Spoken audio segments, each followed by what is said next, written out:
Okay, everyone, welcome to Class 5 of the Chicago Area Homeopathy Study Group. Today is January 12th, 2010, and we're going to continue on learning about homeopathy. So one thing I wanted to call your attention to is this article by, it was posted to Dr. Mercola's website, mercola.com. This is by Amy Lansky. She's a PhD. She wrote a book called The Impossible Cure, which is a great book that explains homeopathy from kind of beginning to end in terms of how it works, what it is, and then she talks about different cases, including the case of her son, who was diagnosed with autism many years ago and eventually was completely cured through homeopathy. So she's gone on to become a real advocate for homeopathy. She's a lay practitioner, but she more writes and lectures and things like that. She wrote a really good article called "Could This Forbidden Medicine Eliminate the Need for Drugs?" And she talks about just a real good 10-page explanation of what homeopathy is and how it works, and kind of also a historical perspective and why it's not really why it has not been embraced by the mainstream media, culture, conventional medicine, all that.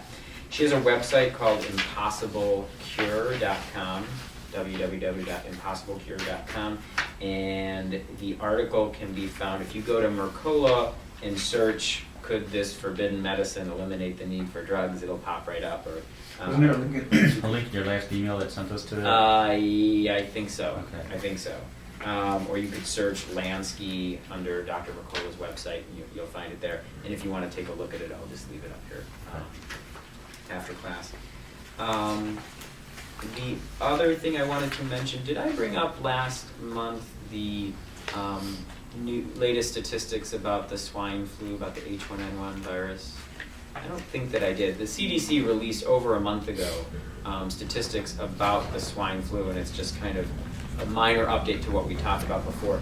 This year's flu has been less severe in terms of morbidity, people getting sick, and mortality, people dying, less severe than any other year in recent history. So not even, and that's including the swine flu. So this year's swine flu is basically a milder version of our regular flu that we get every year. So now, you'll notice, I'm sure you've heard it in the media, that you're not hearing anymore about people getting the swine flu. There's not been many reports recently of people getting it or becoming sick from it or dying from it. What you're hearing is health officials urging people to take the vaccine because it's not over. So they knew that it was safe before they could possibly know that it was safe. They knew it was going to be effective before they could possibly know that it was going to be effective. Now they know that there's going to be another wave of it without possibly knowing that there could be another wave of it or not. But the reality is they've made all this vaccine, and if people don't take it and buy it, it's going to be there's going to be a huge financial repercussion. So that's straight from the CDC. I mean, in terms of those are the statistics from the CDC, which if you look at them show that the morbidity and mortality rate has been much lower this year than any other year, so in the recent past. So just wanted to mention that. Anyway, we have a lot to cover now on this next topic, which we've been talking a lot about on the side so far, is colds and flus and fever. So we're going to start talking about fever today, and it's probably going to take it might take 2 or 3 classes to talk about fever and the remedies associated with it. So in your handout, I'm just going to kind of read through. There's a quote there that starts out your handout. There's no consensus about the appropriate clinical situations, if any, in which fever or its mediators should be suppressed. So basically, there's this thought that in practice, you go to your doctor, you have a fever, immediately the first thing they do is want to prescribe, ibuprofen or acetaminophen, Tylenol, to bring the fever down. When really there's not really any really well-established reason for that, other than the fact that, of course, if the fever gets too high, it can be dangerous, and you run the risk of dehydration. But you can stay well hydrated even in the case of elevated temperature and not run a health risk as long as you're staying hydrated. And you can do that with water and a combination of water and different electrolyte solutions like Pedialyte, Gatorade, different kinds of things. Actually, the lower sugar products are certainly much better. So the benefits of fever. Fever is actually a beneficial thing. It's widespread within the animal kingdom. All mammals, reptiles, amphibians, and fish manifest fever when challenged with microorganisms. So there seems to be a benefit. Numerous studies show enhanced resistance to infection with increases in body temperature. Suppression of fever with sodium salicylate or aspirin results in substantial increase in mortality.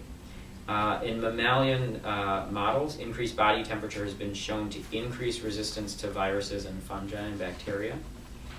Clinical data show evidence of beneficial effects of fever and adverse effects of antipyretics, fever reducers, on the outcome of infections.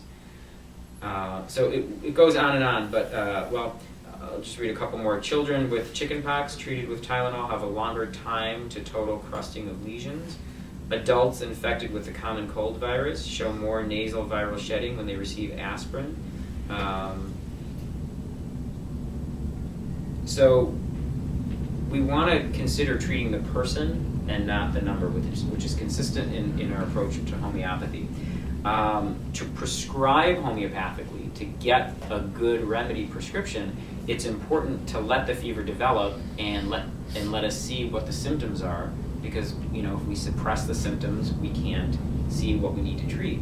Also, if we suppress the symptoms, as you've seen from these above quotes and in our clinical experience, you wind up interfering to some degree with the body's ability to heal. So the more, and that's a general truth, the more you suppress a symptom, the more you're interfering with the body's ability to heal. So, there's two ways of sort of getting over an illness. You could suppress all the symptoms or attack, with antibiotics, for example, attack the bacteria, or you could trigger the body to do it on its own. And when the body does it on its own, it's safer, it's more gentle, and it comes with a long-term benefit of not exposing the body to these toxins, but also increasing the body's resistance to these things that it's overcoming, because when the body fights it off on its own, it becomes more resistant to it in the future. So the more you treat fever, or treat people with fever, or treat people with colds and flus, the less colds and flus that those people will get over time. Children can tolerate temperatures up to 104 to 105.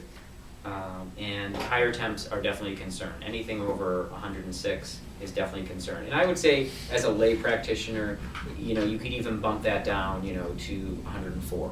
There's no, you can, because there are, potential complications with fever getting higher, but certainly there's really no reason to suppress a fever of 101, 102, in anyone. But definitely watch for hydration. Or if you're not able to find a remedy that's working and the fever is not ultimately coming down,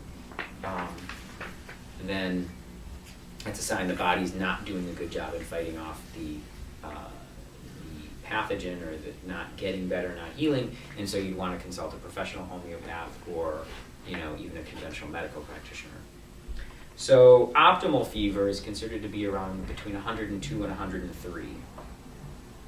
Febrile seizures are a whole different thing. I shouldn't have actually included that in the notes for this lecture, so I would just overlook that. You're not going to be treating.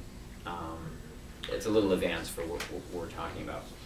And by the way, for the people out there in YouTube land, once again, if you want these handouts to go along with the lecture, just send me an email. The website's on the bottom of the screen, progressivechiropractic.com, and contact me, Dr. Richard Ezgur, and I'll send you out any of these handouts.